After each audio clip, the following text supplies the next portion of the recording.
Ladies and gentlemen, welcome to our Wednesday Lowy Lunch for this week.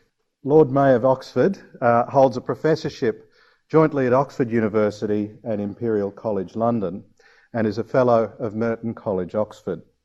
Between 2000 and 2005, he was President of the Royal Society and before that Chief Scientific Advisor to the British Government and Head of the British Office of Science and Technology.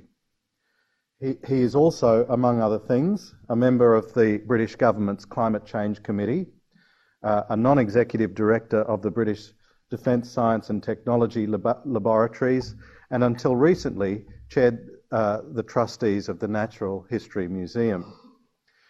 His career includes a personal chair in physics at Sydney University at the age of 33, a professorship and chair of the research board at Princeton University, and he was awarded a knighthood in 1996 and appointed a Companion of the Order of Australia in 1998, both for his services to science. In 2001, he was one of the first 15 life peers created by the House of Lords Appointments Commission, which was established as an independent mechanism for appointing non-party political peers following the removal of the voting rights of hereditary peers.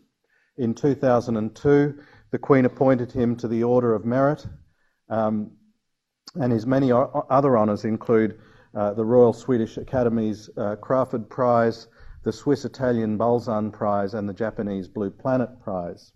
In 2007, he received the Royal Society's Copley Medal, which is the oldest medal given out by the Royal Society.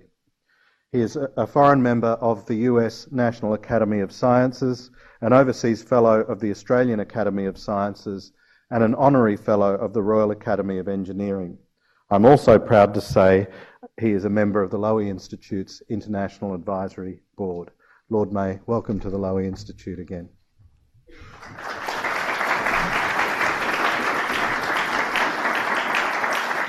What I am going to do is, I'm not going to give a reprise of the Lowy lecture of 2.5 years ago, but I do begin from the point that, if you remember last year, there were an enormous number of public lectures celebrating Darwin's 150th. In the 150 years since Darwin gave us a sense of how we got to be where we are, human population has increased 7-fold, and the ecological footprint, particularly the energy use of the average inhabitant of the globe, with great variations in different places, has increased 7-fold, so that our impact on the planet has increased by a factor of roughly 50. No other species has ever done anything like that in so short a time. And it makes for enormous pressures on ecosystem services, which aren't counted as part of conventional GDP, but are of similar magnitude in crude estimates, on how we're going to feed half as many people again, on supplies of water, and on climate change. That's what I'm going to focus on today. And what I'm going to do is, in a very rough gallop across the landscape, I'm going to talk first about what we do know about climate change and some of the uncertainties that there still are. And against that background, in the second part, I'm going to talk about what the United Kingdom has done by way of legislation and targets and how they went about doing it. And in the third part, I'm going to widen the horizons to ask what next after the comparative failure of Copenhagen. And I'll try and do that quickly enough that there'll be plenty of time for questions. And I realise this is a subject about which there is a good deal of discussion, and in Australia at the moment, and I will reserve my opinions on that for the questions I might get.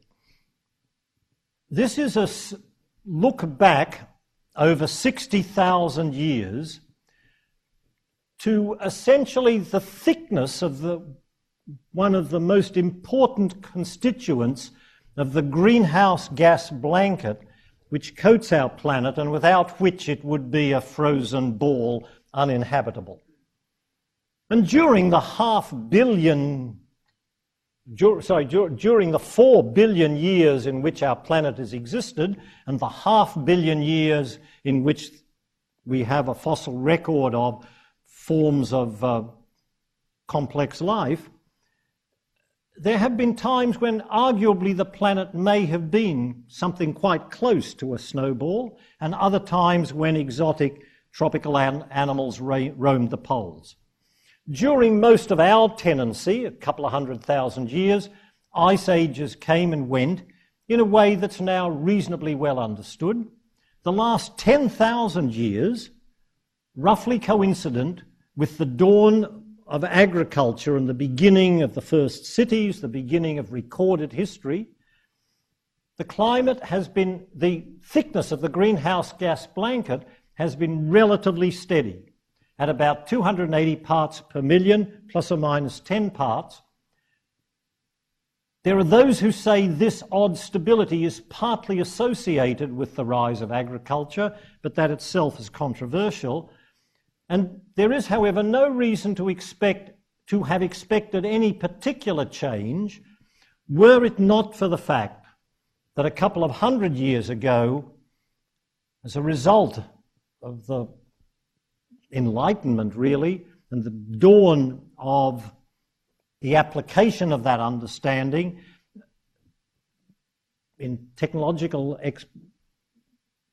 expansion and the burning of fossil fuels, we have really begun to change things. Today,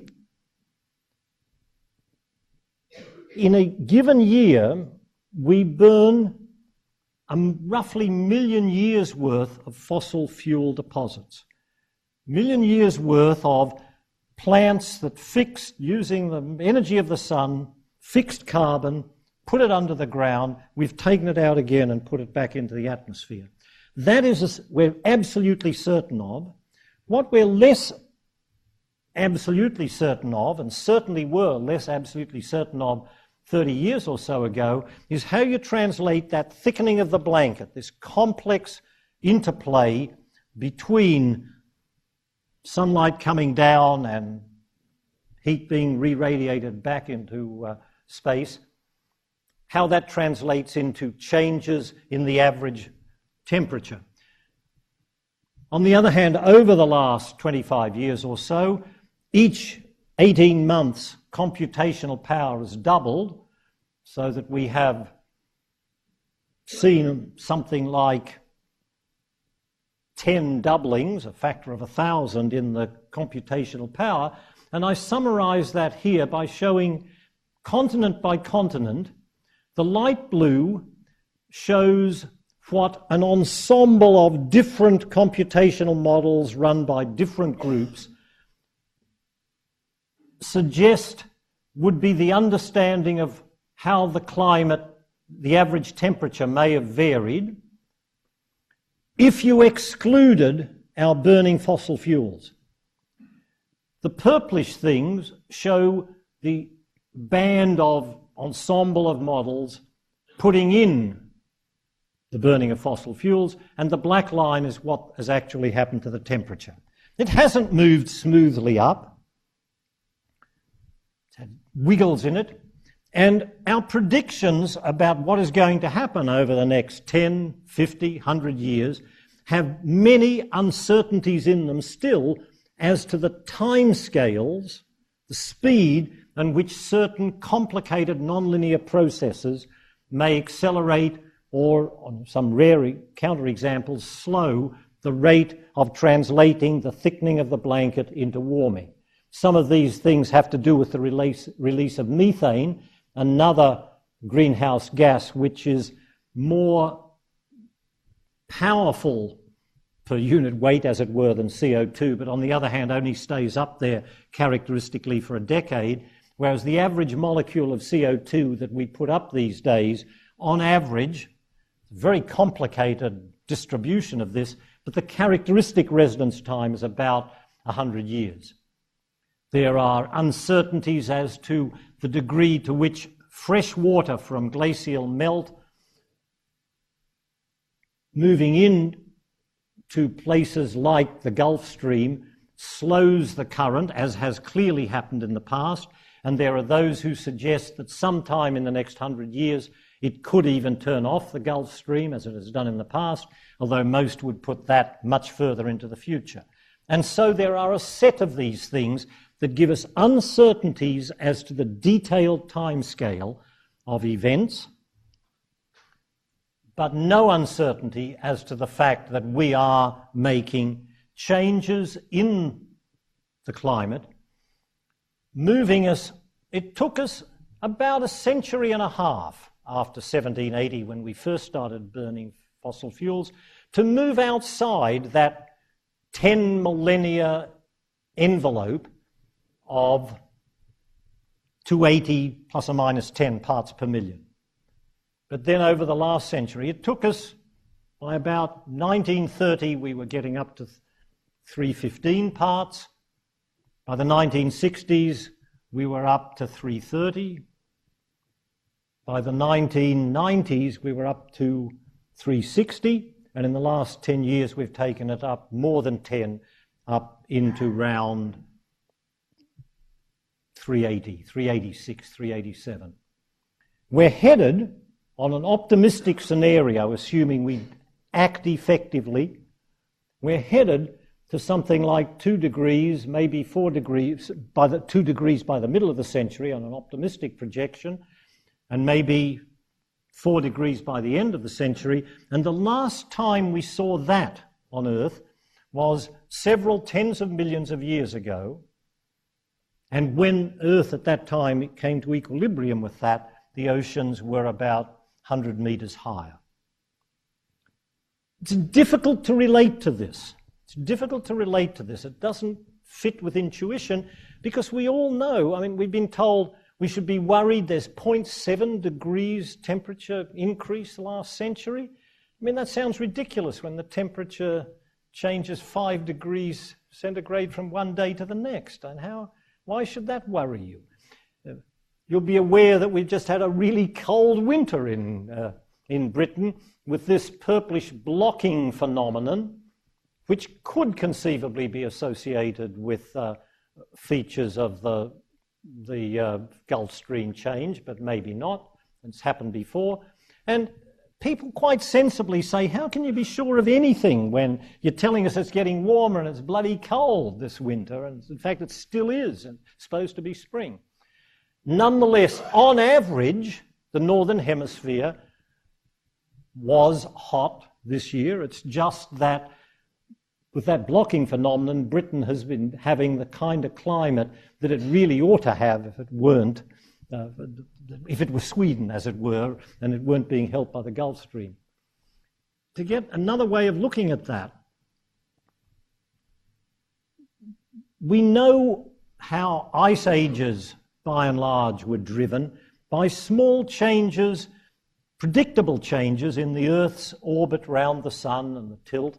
And you can, on that basis, make a calculation that if we hadn't been burning fossil fuels for the last couple of 100 years, the Arctic would probably have cooled by about 0.2 degrees per millennium for the next 4,000 years.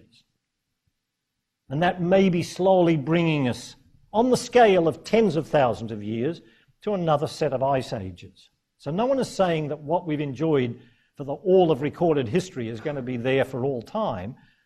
But I am saying that is a serious change, 0.2 per millennium. But that's, of course, not what we've seen because we've managed to overcome that by quite a bit.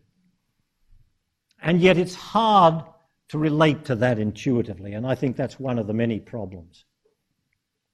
In short, there is no doubt about the basic facts, and this is a statement unprecedented of its kind that was issued in 1995 by the Science Academies of the G8, the United States, Japan, Britain, Germany, France, Italy, Canada, Russia, along with China, India, Brazil, and it said climate change is undoubtedly real, it's caused mainly by us, and it's really serious.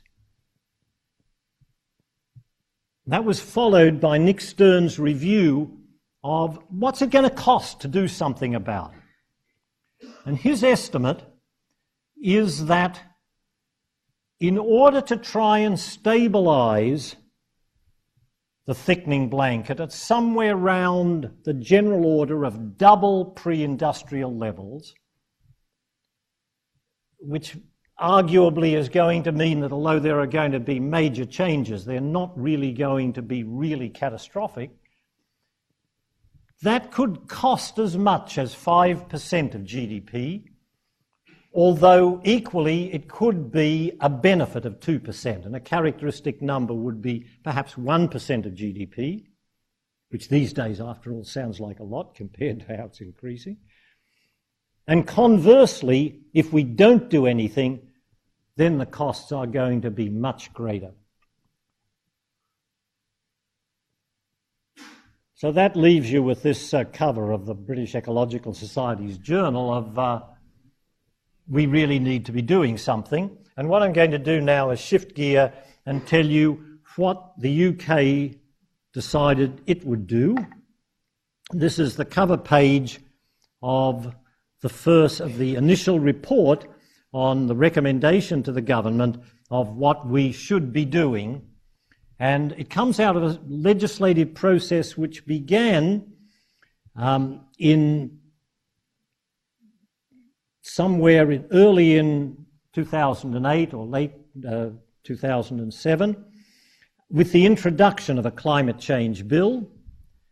And interestingly, the government did a rather bold thing. At the same time as it introduced a bill that was going obviously to take a long time going through both houses of Parliament, the bill has 3 bits. It says we're going to set targets, and then we're going to set up an independent committee that will recommend these targets to the government and monitor the progress year by year. And it set up that committee at the same time as it introduced the legislation. So it took about a year before the bill was passed. It was passed in December 2008. And 3 days later, the committee, which hadn't formally existed until 3 days earlier, and who had got their letters of appointment, even though they'd been working for a year, sometime in that 3-day interval, produced its first annual report. It produced its second annual report in December 2009, last year, and I'll come to that in a moment. In going about its business, the committee asked, how are we going to, what is the intellectual basis, and for that matter, almost the philosophical basis on which we're going to set the 2050 target? And it went about it by saying, first of all, if as a planet we are going to hold greenhouse gas emissions to a certain level, what's the appropriate level to be aiming for?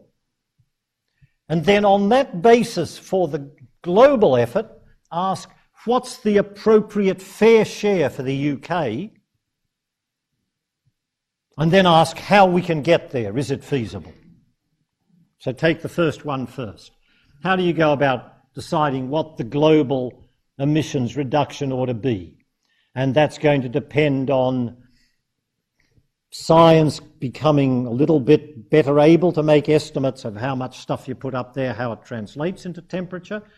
And the assessment there, which comes from the Intergovernmental Panel on Climate Change, which involves thousands of scientists from essentially all the world's countries embracing dissent, everything open to challenge, and very rarely, but not it's not perfect. It's made at least one cock up recently when it's let slip through something suggesting that there was a 35% probability. There was a quite high probability that all the Himalayan glaciers had been gone by 2035, which is really at the outer end of the projection. But apart from that, they've consistently erred in the direction of conservatism.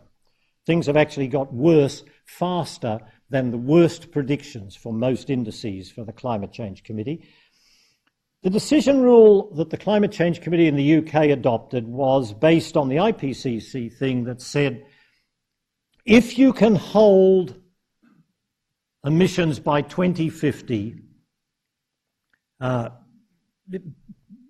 below 450, 500 parts per million, then you've got a 50-50 chance that you're not going to go beyond 2 degrees of warming, which, as I say, on a global average is a hell of a lot, even though it may be in the noise day to day.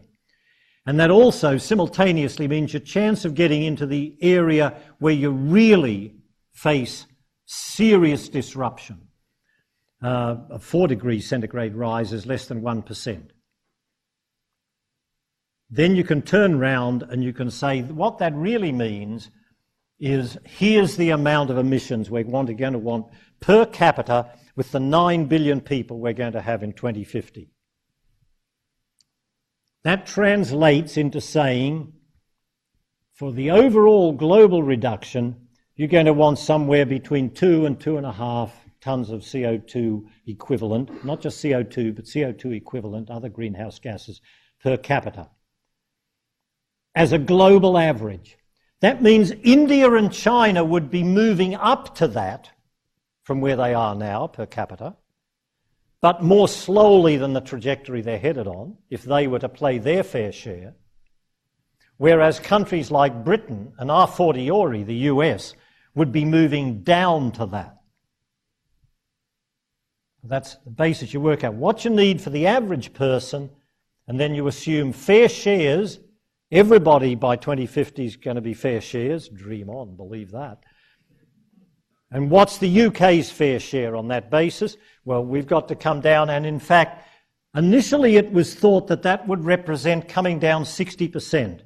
But as we are learning more in the last few years, that turns out that the UK has got to come down 80% per capita by 2050.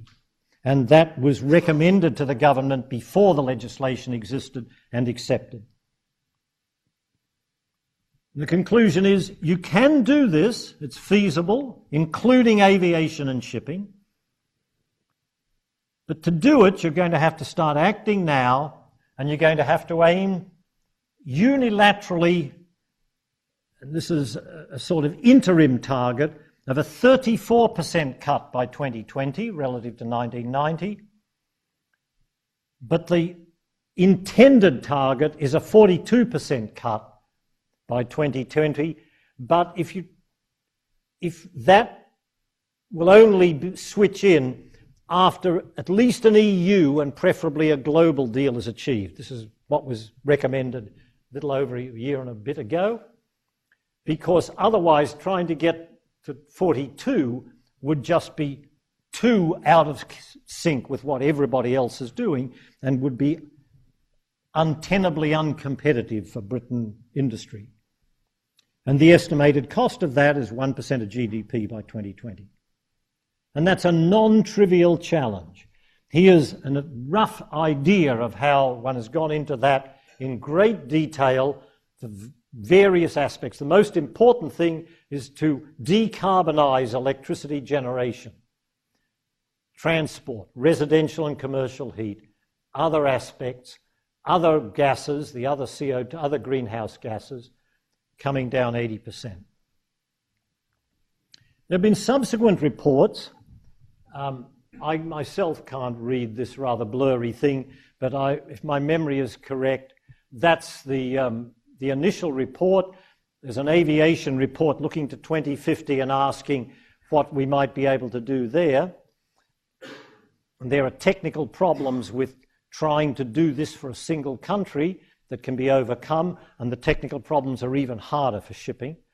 And then here's the first annual report, the annual report of accounts, and the first annual report as distinct from the zeroth report from December 2009, which is called, which you obviously can't read, Need for a Step Change. Because already 1 year into the government accepting the targets, it's not at all clear.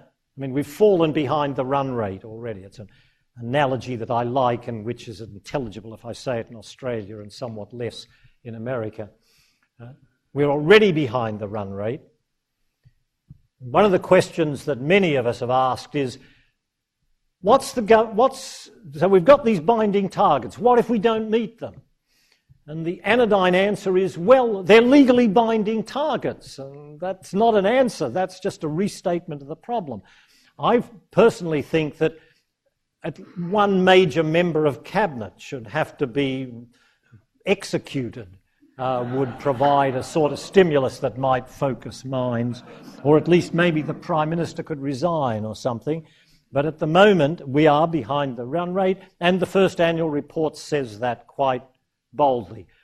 This is showing where we started. The trend was already coming down a bit, and it's got the business as usual top slide, the thing down to 34% aimed reduction, and the 42% aimed reduction.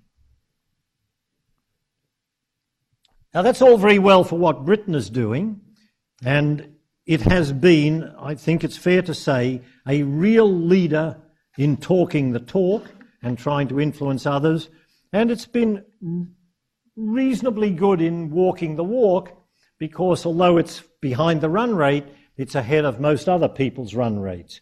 If it were a cricket game, I mean, if you were against some abstract run rate, it'd be a bloody awful game of cricket, because no one would be scoring very well, but the Brits would be winning, which is right, be most unusual. They'd certainly unusually be beating Australia.